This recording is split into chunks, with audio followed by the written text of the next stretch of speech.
I want you to stop for just 1 second, not to worry, not to panic, just to tune into something your body has probably been signaling for a while now, something you have most likely been quietly brushing aside.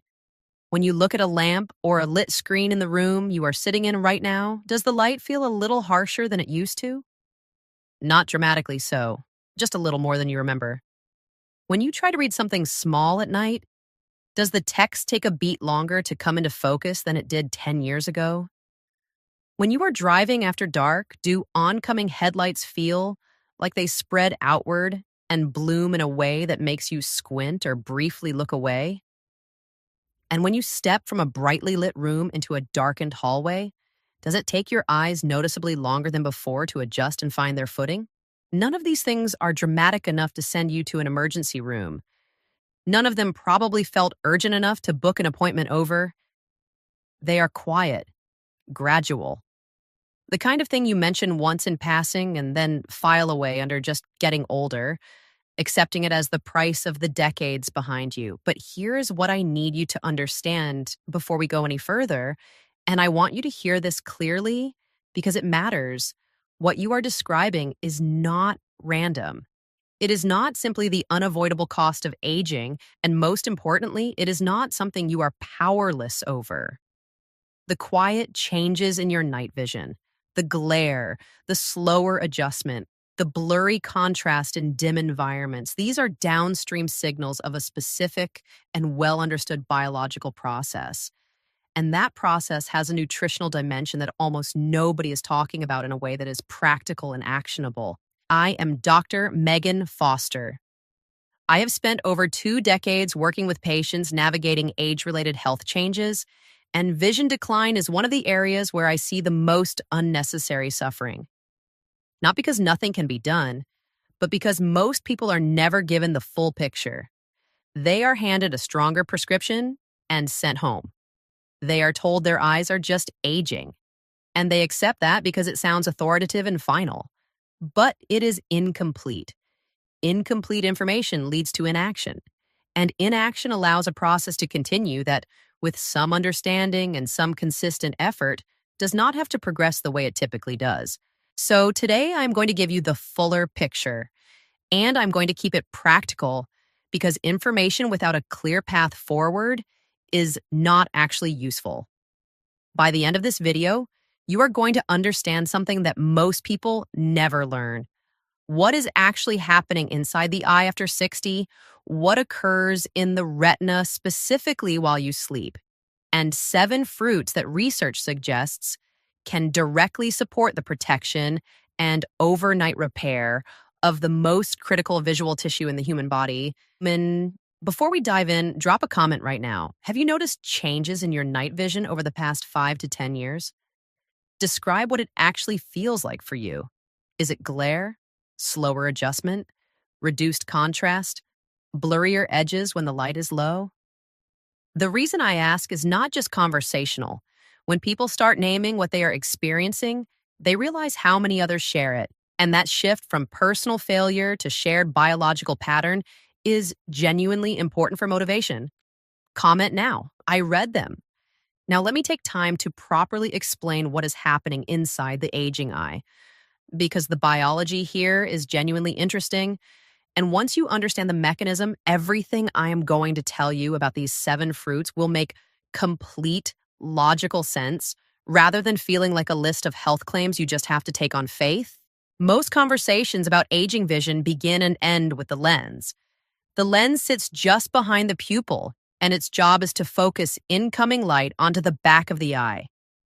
As we age, the lens gradually loses flexibility. The proteins inside it change structure over time. It becomes stiffer and less able to shift focus quickly between near and far distances.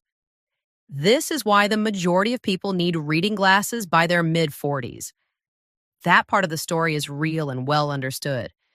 But the lens is not the whole story, not even close. The part of the story that almost no one talks about in practical terms is what is happening further back in the eye, in the retina, and more specifically in how the retina ages, what it needs to function well, and what happens to it during the hours you are asleep. Your retina is a thin layer of living tissue that lines the inside back wall of the eye. Scientists who study it consistently describe it as the most metabolically demanding tissue in the entire human body, pound for pound. What that means in plain terms is that relative to its size, the retina burns through the more oxygen and more nutrients than any other tissue. It runs hot, metabolically speaking, because it is doing an enormous amount of work continuously. Inside the retina are specialized cells called photoreceptors.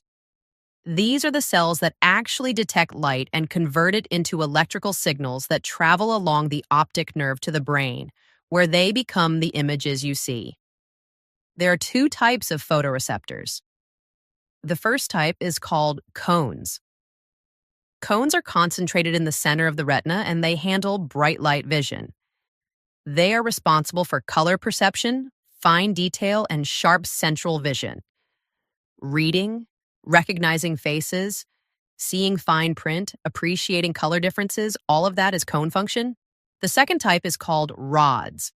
Rods are distributed across the outer regions of the retina, and they specialize in low light and dim light detection. Rods are dramatically more sensitive to light than cones. A single rod cell can respond to a single photon of light under the right conditions.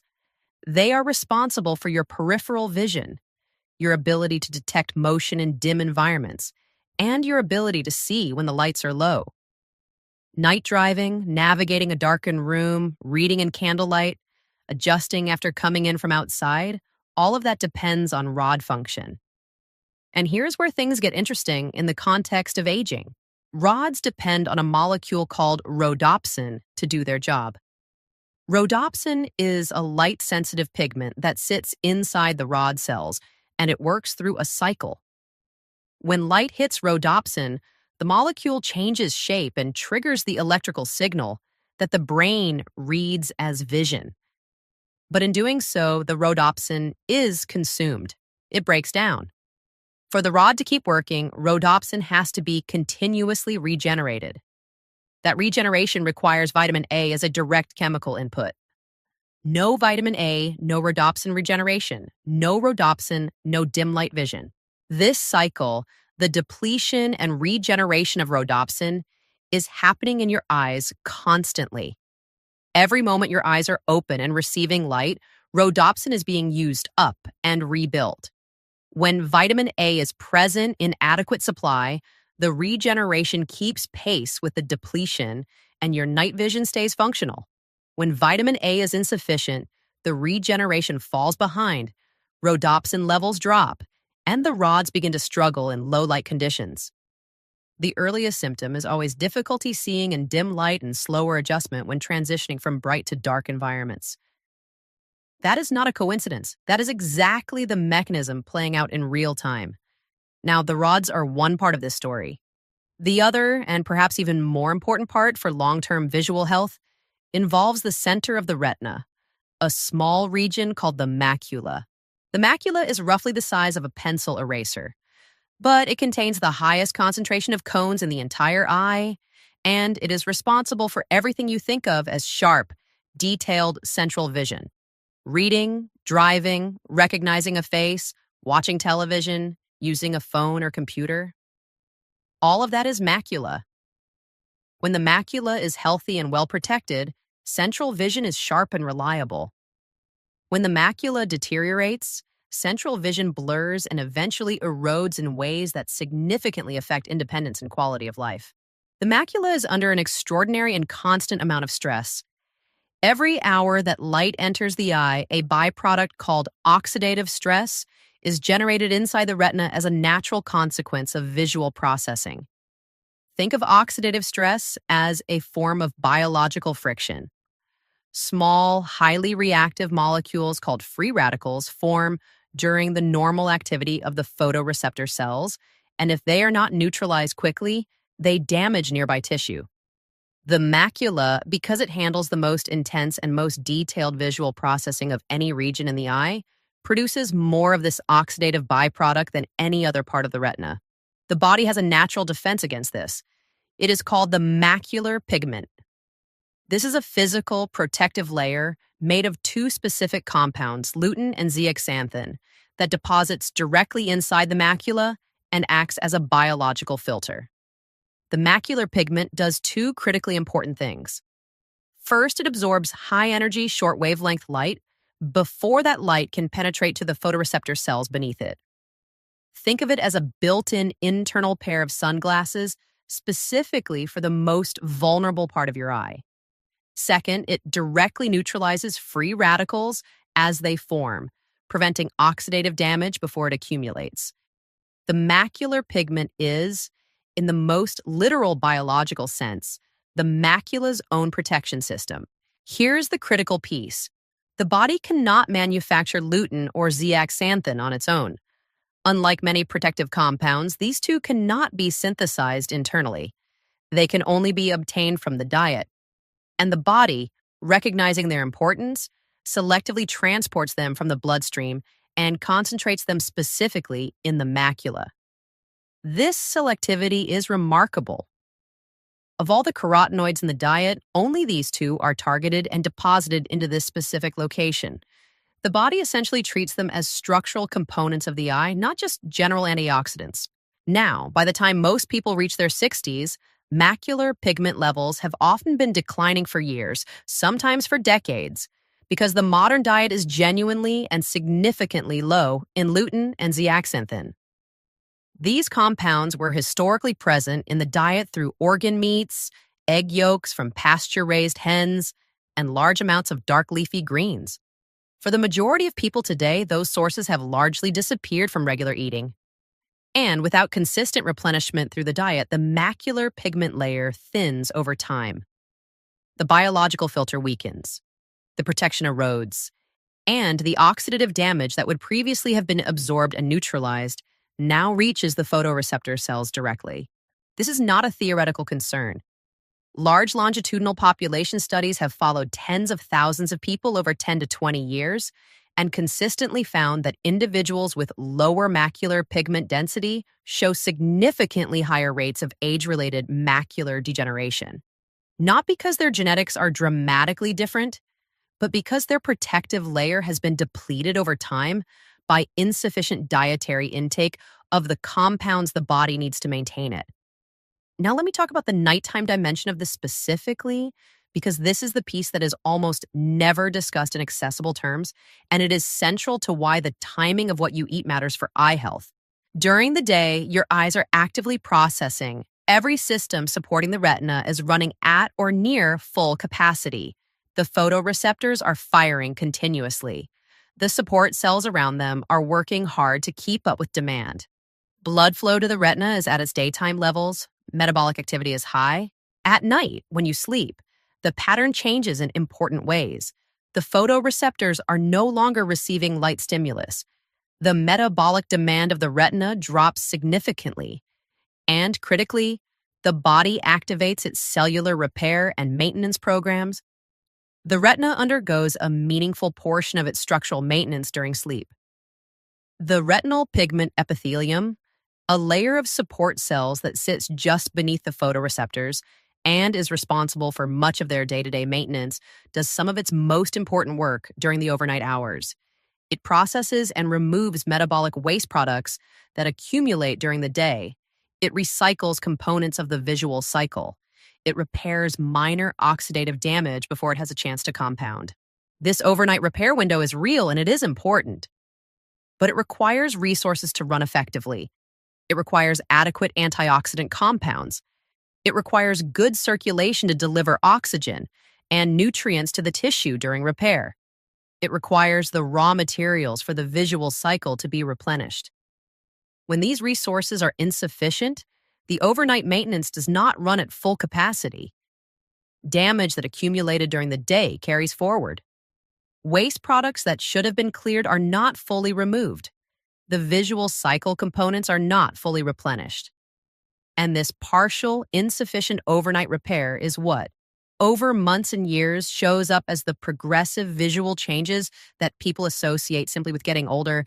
What you eat in the hours before sleep is one of the inputs into that overnight repair window.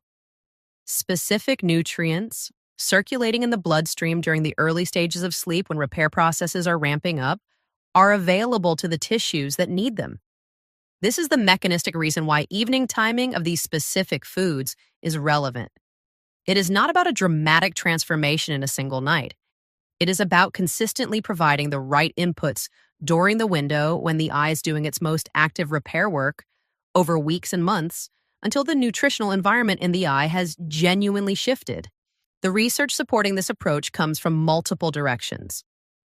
Studies from institutions, including Harvard-affiliated ophthalmology research groups, have confirmed that dietary patterns rich in the protective compounds found in these fruits are associated with significantly better long-term visual outcomes. Same age groups, different dietary patterns, meaningfully different rates of visual decline over 10 to 20 years of follow-up. That pattern is robust and has been replicated across independent research groups across multiple decades. Now, I want to talk about something that does not get enough attention in discussions of eye health after 60, and that is the connection between blood vessel health and vision. The retina has no backup blood supply.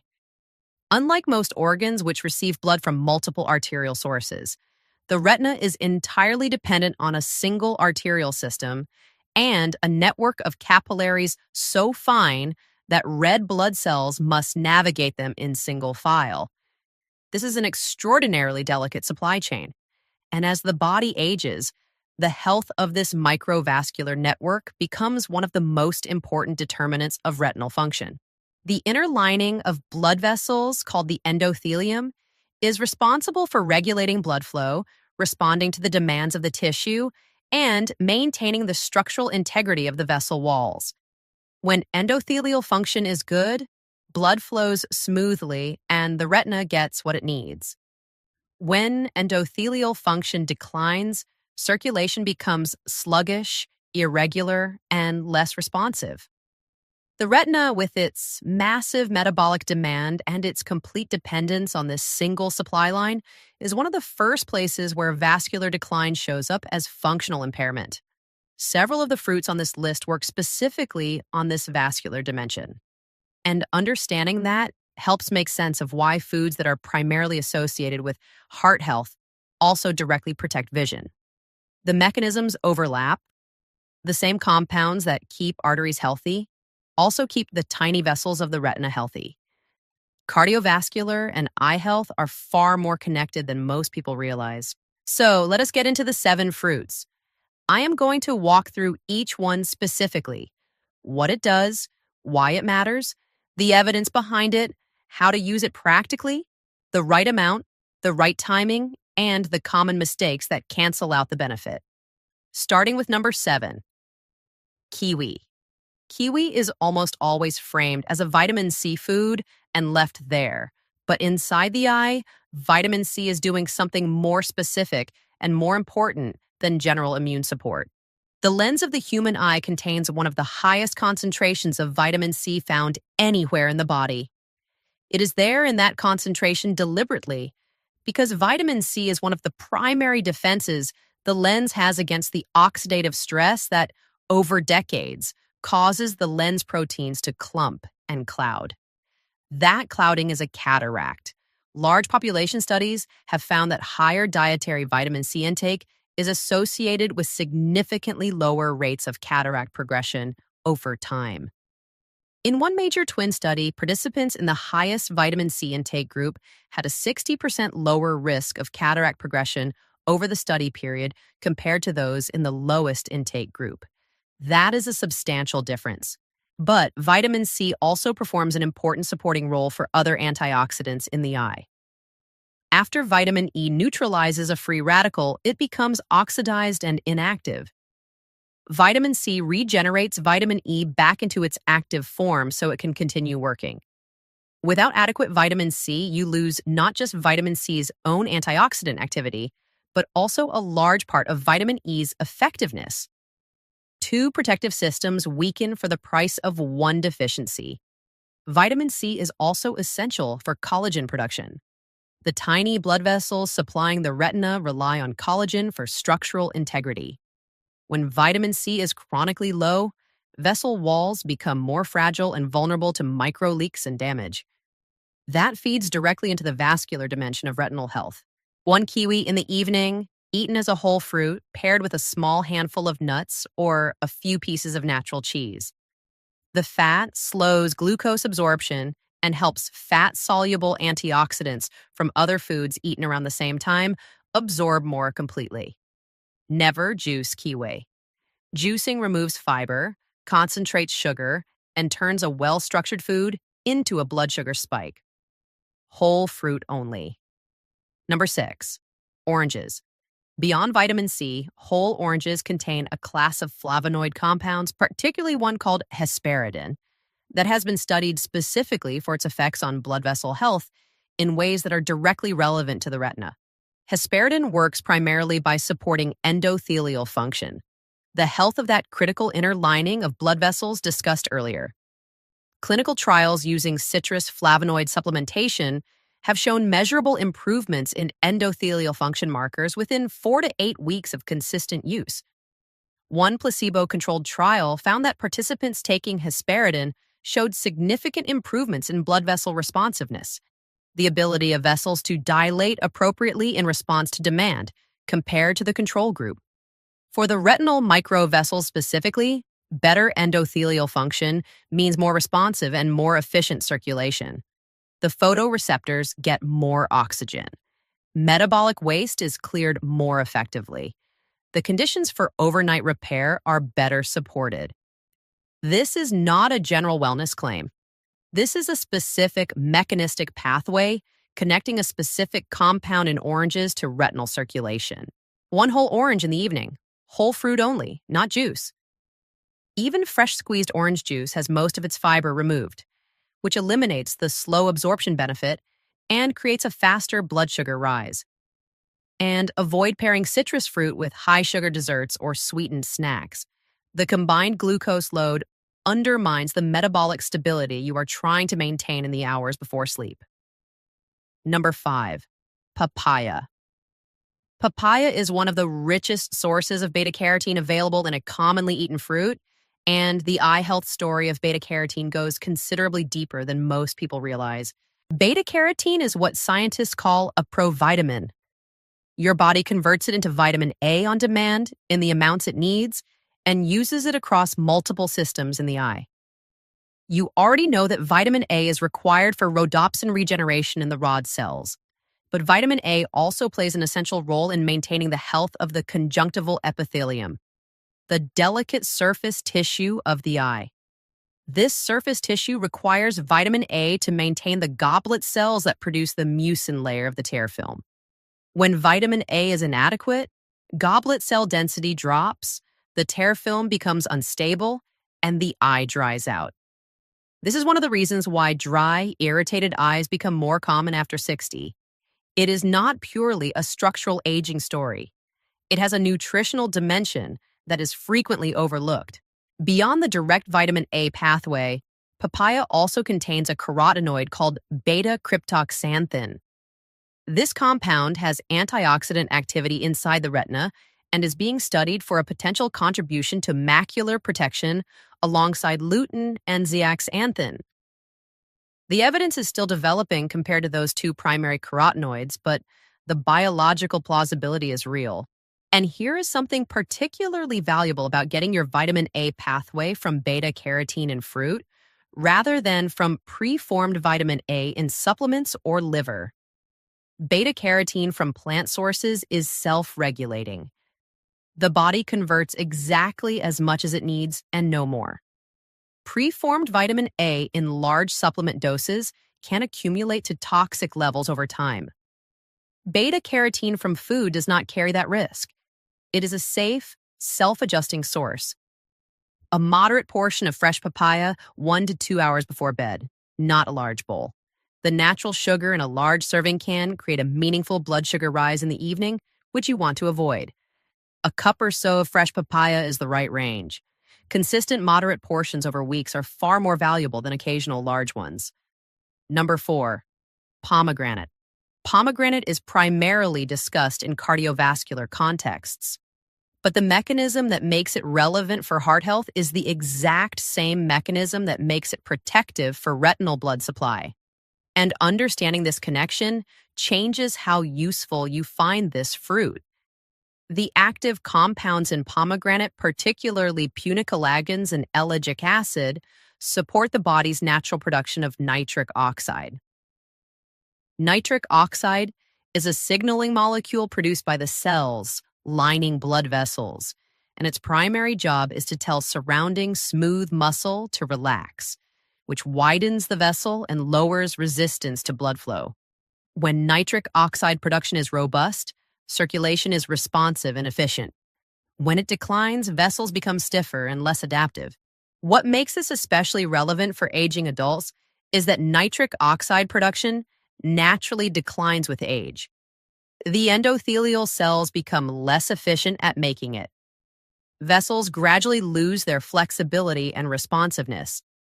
And the retinal microvasculature, being the most delicate and most demanding vascular territory in the body, is among the first places where this stiffening shows up as a functional problem. Pomegranate compounds help restore some of that nitric oxide availability.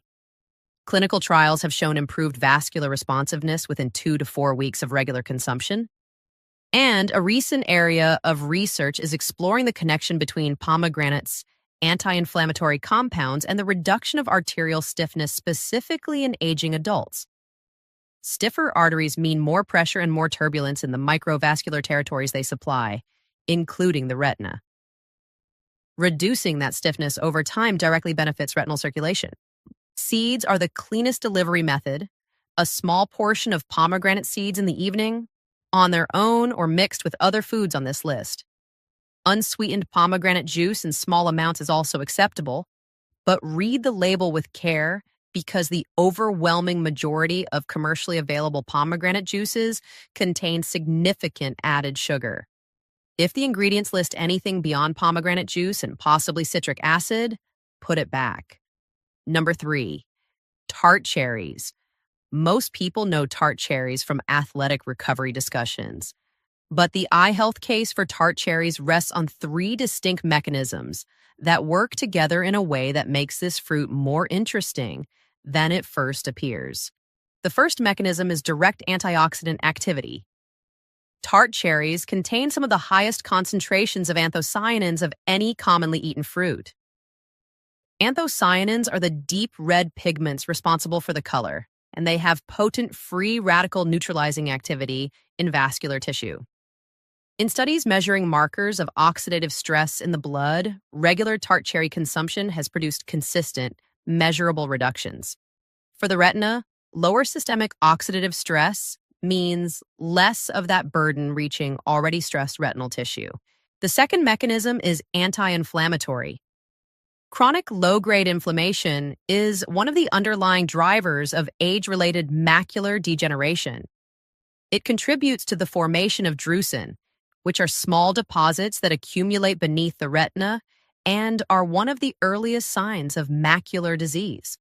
Tart cherry compounds have demonstrated meaningful anti-inflammatory effects in human studies, including reductions in inflammatory markers that are directly implicated in retinal aging. Reducing that inflammatory background may slow the progression of early macular changes in ways that other interventions do not directly address. The third mechanism is the one I find most underappreciated, the sleep quality connection. Tart cherries are one of the very few natural food sources of melatonin. Not the large doses found in supplements, but small, naturally occurring amounts.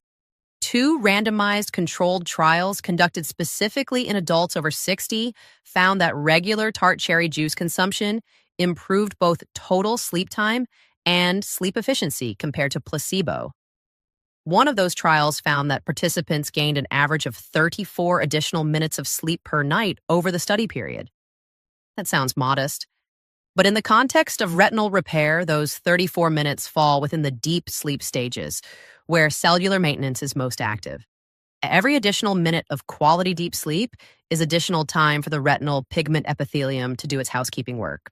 Tart cherries therefore support the eye through direct antioxidant activity, through reduced inflammation, and by lengthening the overnight repair window itself. That combination is unusually powerful. Small evening portion. Frozen whole tart cherries, half a cup of unsweetened tart cherry juice, or dried tart cherries with no added sugar. The sweetened dried versions sold in most grocery stores are essentially candy. The natural sugar content has usually been doubled or tripled through the drying and sweetening process. Avoid those entirely. Now we enter the final two fruits on this list. And I want to mark this moment clearly because these two are categorically different from everything that came before. The first five fruits support the systems around and behind the eye: circulation, antioxidant recycling, vitamin production, inflammation control, sleep quality. These last two deliver compounds that physically deposit into the retinal tissue itself and become structural components of the eye's own protection system. Number 2, blueberries. The eye health research on blueberries is more specific and more compelling than the general health reputation of blueberries suggests. And most people are not aware of just how targeted this research is. Blueberries are extraordinarily rich in anthocyanins, and the particular anthocyanin profile in blueberries has been studied specifically in the context of retinal function. Multiple human studies have found measurable improvements in visual performance in low-light conditions following regular blueberry consumption. These are not vague wellness outcomes. Researchers have measured specific things: contrast sensitivity in dim light, the speed of visual adjustment when moving from bright to dark environments, and the degree of glare disability when exposed to bright light sources. These outcomes have improved consistently in people consuming blueberries regularly compared to control groups. The primary mechanism involves rhodopsin regeneration in the rod cells. Anthocyanins from blueberries appear to support the speed and efficiency of the rhodopsin regeneration cycle. Faster rhodopsin regeneration means the rods recover more quickly after light exposure and can function more effectively in low light conditions immediately after. This is a direct, targeted effect on the specific cells responsible for night vision. Blueberries have also been shown in multiple studies to improve microvascular circulation in the retina.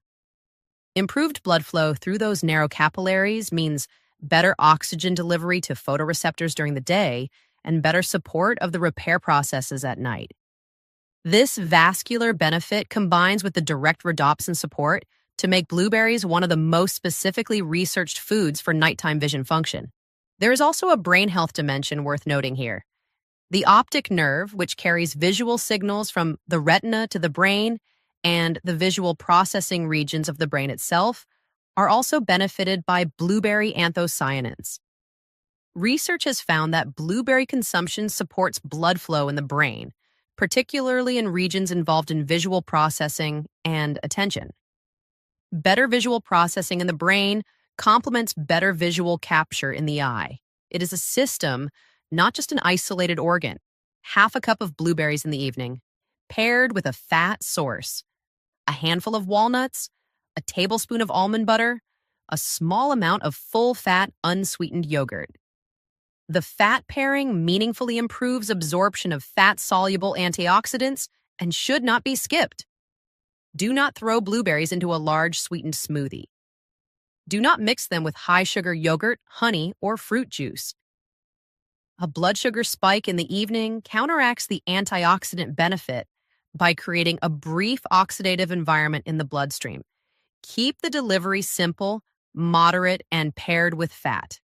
And now number 1, the most concentrated source of the most specifically protective retinal compound on this entire list: goji berries. Goji berries are not widely eaten in most Western diets, and I think that gap is genuinely worth closing for anyone who is concerned about their long-term visual health. Goji berries have the highest naturally occurring concentration of zeaxanthin of any commonly available food. Let me put some context around what that means. Zeaxanthin, along with lutein, is one of only 2 carotenoids that the body selectively absorbs from the diet and targets specifically to the macula. Of all the dozens of carotenoids present in various foods, the body singles these 2 out, transports them through a dedicated process, and deposits them in the macula at concentrations far higher than what is found anywhere else in the body. That biological selectivity is telling us something important.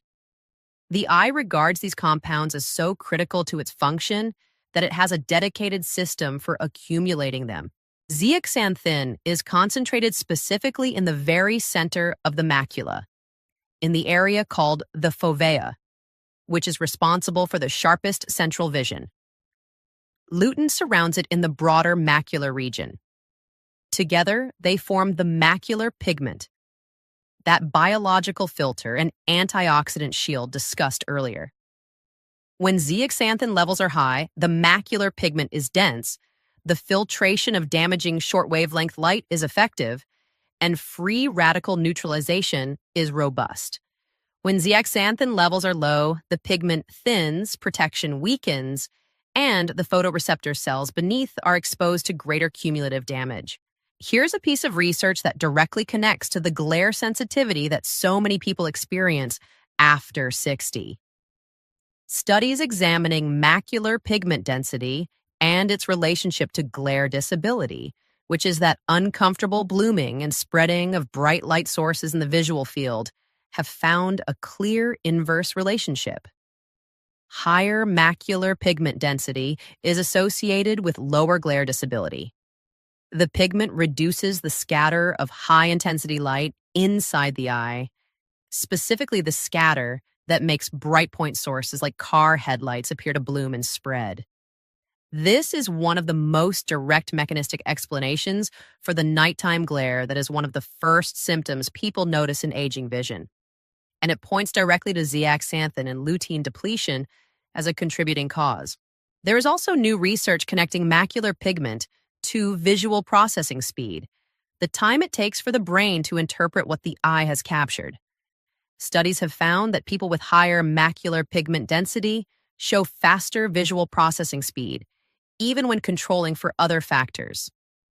This suggests that the protective function of the pigment goes beyond just filtering and neutralizing. A well-maintained macula captures cleaner visual information that requires less processing effort from the brain. A tablespoon to 2 tablespoons of dried goji berries daily, eaten consistently over months. They are naturally sweet, require no preparation, and pair well with a small handful of nuts or a tablespoon of yogurt as an evening snack. If you can only make one change from this entire list, this is the one to make first. The zeaxanthin contribution from a consistent daily serving of goji berries is difficult to match through any other single food choice, and the macular pigment response to sustained zeaxanthin intake is one of the most well-documented nutritional interventions in the eye health literature. Now, I want to spend some time on the practical framework for using these fruits effectively, because the how matters just as much as the what, much as the first principle is fat pairing. Every carotenoid, including lutein, zeaxanthin, and beta-carotene, is fat-soluble. This means that without fat present in the meal, these compounds are poorly absorbed through the gut wall. The difference is not trivial. Studies have found that eating carotenoid-rich foods with a source of fat increases absorption by 30 to 40% compared to eating them without fat. Over weeks and months, that difference compounds into a meaningful gap in how much protective compound actually reaches the retinal tissue. A small amount of fat alongside your evening fruit is not optional for best results. It is a fundamental part of the strategy. Nuts, seeds, a small amount of cheese, full-fat unsweetened yogurt, or a drizzle of olive oil on foods eaten alongside the fruit. Any of these work. The second principle is blood sugar stability. One of the most counterproductive things you can do with these fruits is combine them in a large, sweetened smoothie or eat them alongside high-sugar snacks. When blood glucose rises sharply in the evening, it triggers a brief but real oxidative and inflammatory response in the bloodstream. You are, in effect, creating the exact environmental conditions you are trying to protect the eye from. High blood glucose generates free radicals. It creates an inflammatory signaling cascade. It temporarily undermines the antioxidant capacity of the blood. Eating the right fruits in the wrong context can actively work against the outcome you are trying to achieve. Moderate portions, whole fruits rather than juiced, paired with fat, and ideally a small amount of protein. That framework keeps blood sugar stable and lets the protective compounds do their work. The third principle is consistency over intensity. Macular pigment does not rebuild from a single good week of eating. It is a slow accumulation that happens over months of consistent dietary intake. The research showing benefits from lutein and zeaxanthin intake has been conducted over study periods of months to years, not days. This means that the value of this approach comes from making it a reliable habit, not from occasional intense effort. 2 fruits from this list, eaten most evenings over 3 to 6 months, will produce a more meaningful outcome than eating all 7 fruits for 2 weeks and then stopping. For those of you managing blood sugar or diabetes, everything I have described can be implemented thoughtfully. Begin with the lowest glycemic options. Goji berries in a small tablespoon serving, half a cup of blueberries with nuts, a small amount of pomegranate seeds. These are genuinely low glycemic choices in the portions described. Introduce one food at a time, observe your own body's response, and discuss with your healthcare provider if you have specific concerns. There is no reason this approach cannot work within a blood sugar management framework. It simply requires a bit more attention to portions and pairing. Now, let me be clear about what to realistically expect, because managing expectations honestly is part of respecting your time and your effort. In the first 2 to 3 weeks, most people notice nothing dramatic. That is entirely expected and does not mean nothing is happening. In these early weeks, the nutritional environment in the eye is beginning to shift. Deficiencies that have existed for years are starting to be addressed. Antioxidant reserves in the blood and in the tissues are beginning to replenish. The Rhodopsin regeneration cycle is getting more of what it needs. This is invisible work, but it is real and it is accumulating. By 4 to 6 weeks, many people begin to notice early changes. Slightly less discomfort when encountering bright lights at night. Eyes that feel a little less fatigued after reading in the evening. A modest improvement in how quickly vision adjusts when moving between different light environments. These early signals are meaningful. They indicate that the tissue is responding. By 10 to 12 weeks of genuine consistency, the changes tend to become clearer and more sustained. Reduced glare sensitivity during night driving. Reading small text in dim light that feels less effortful. Contrast that seems more defined in low light environments. Not the vision of 30 years ago, but meaningfully better than where things were heading, and in many cases, a stabilization of a decline that had been quietly progressing. The 12-week mark also tends to be when the habit is genuinely established, when the evening snack incorporating these fruits has become routine rather than effortful. And that sustained habit is where the long-term protection lives. For the next 30 days, I want to give you a specific and simple challenge. Choose 2 fruits from this list. If you're unsure where to begin, start with goji berries and blueberries. These 2 together give you the most directly targeted macular support of anything on this list. Have a small portion of each 1 to 2 hours before bed, paired with a handful of nuts or something containing a small amount of fat. Pay attention each week to 3 specific things. How does your vision feel in dim environments? How does your sensitivity to bright lights feel when you encounter them? How quickly do your eyes adjust when the light around you changes? Note your observations at the end of each week, not a formal journal. Just a few words to yourself, you are building a personal picture of your own response over time. That picture is useful because it keeps you consistent and because it helps you understand your own body's specific responses in a way that general information never can. I want to close with something I believe matters as much as anything else I have shared today. You have lived long enough to know that the simple decline narrative is almost always an oversimplification. The story that aging means inevitable, irreversible deterioration, that your eyes are simply going to keep getting worse and there is nothing practical to be done, is not the full biological truth. It is a partial truth delivered without the context that would make it actionable. The fuller truth is that your eyes are living tissue. They are metabolically active. They respond to their nutritional environment. They are capable of repair. They are influenced meaningfully and measurably by what circulates in your bloodstream during the hours when they are doing their most active maintenance work. Supporting your retinal health after 60 is not about reversing time or pretending the decades have not passed. It is about understanding what your specific tissues need, providing that through consistent and practical choices, and intervening thoughtfully in a biological process that, left completely unaddressed, will continue in one direction. You have more agency here than most people are ever told they have. And that agency is grounded in real science, not wishful thinking.